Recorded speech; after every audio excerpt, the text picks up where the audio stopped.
नायकों ने मुझे संत के खिलाफ करके मेरे कुल खानदान की जड़ें खो दी है।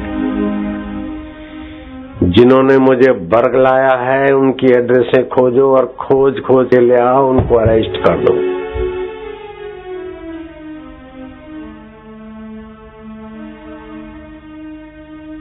राजा प्रताप रुद्र नीचे उतरे, महाराज के चरणों में मत्था टेका के बाबा मेरा गुनाह बख्शो और मुझे अपनी दीक्षा दो और अपनी भक्ति दो, मुझे प्रभु रस दो।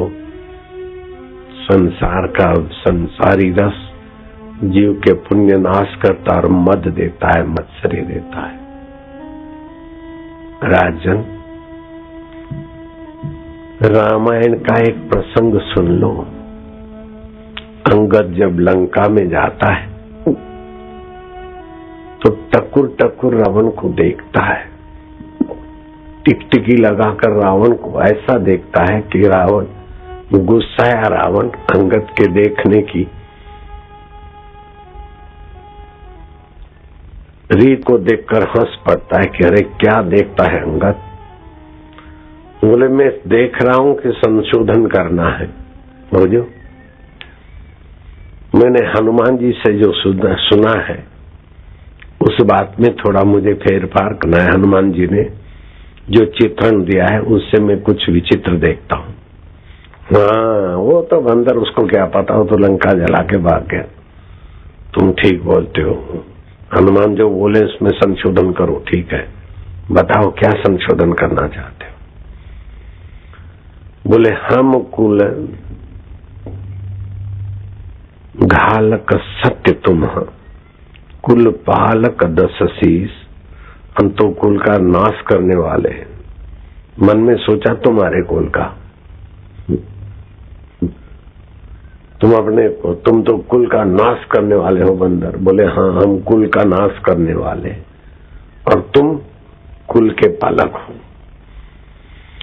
हम कुल घालक सत्य तुम, कुल पालक 10 शीश। हे कुल के पालने वाले, तुम्हारे 10 सिर है। अंधों बधिर न अस कहीं, नैन कान तव 20। हनुमान ने तो कहा था कि लंका में अंधा रहता है 10 सिर और 20 आंख वाला, लेकिन हे कुल पालक 10 शीश, अंध बहिर न अस कहीं, नैन कान तव 20। आंख भी है तुम्हें 20 और कान भी है। तुम अंधे अकेले नहीं हो, बहरे भी हो। शिव जी का सत्संग सुनने के बाद भी तुमने उसका कोई आदर नहीं किया। शिव जी के दर्शन के बाद भी शिव जी के प्रसाद, भक्ति प्रसाद का रंग न लगा, सोने की लंका बनाई। और शिव जी का संयम का, काम दहन का कथा सुनकर भी तुम काम के अधीन हुए, तो तुम अंधे भी हो और बहरे भी हो। खबरदार, मेरी लंका में मुझे कहने का दुस्साहस। तेरे पास रखा क्या है? मैं पैर धरती पे रखता हूं, तू मेरा पैर उठा के दिखा दे तो मैं मानूंगा तू राम जी के सामने खड़ा रहने के लायक भी है। एकड़ी उठा और अंगद का रंग पकड़ के पैर खिसकाने लगा।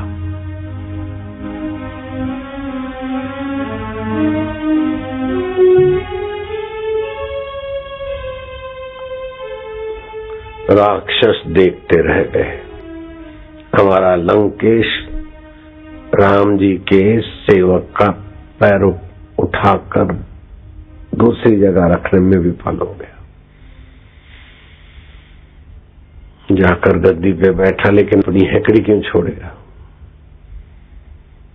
लंकेश, अब सुन लो, वे लोग जीते जी मुर्दे हैं, ये शास्त्र की बात सुन लो। और वे लोग मरने के बाद भी कभी नहीं मरते, ये बात भी समझ लो। अगर कान है तो अभी सुन लो। शिव जी के वचन चुक गए तो अब राम भक्त के वचन से सुधर जाओ। सुधरने की सीजन है। ये मैंने मिलाया, सीजन शब्द वहां नहीं है, मेरी चुटकी लेने की आदत है। सीजन। रावण, जीते जी वे लोग मरे हुए हैं,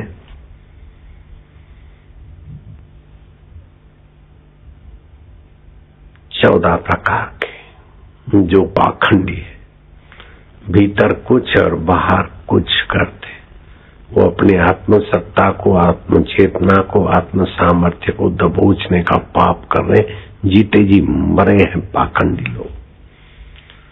दूसरे अपनी पत्नी होने के बावजूद, अपना पति होने के बावजूद भी जो कुमार्गगामी है, पर स्त्री पर पुरुष में लगे हैं, वे कामी व्यक्ति भी जीते जी मरे समझो। जिनके पास धन दौलत है और कमाई का 10वां हिस्सा सत्कर्म में नहीं लगाते, वे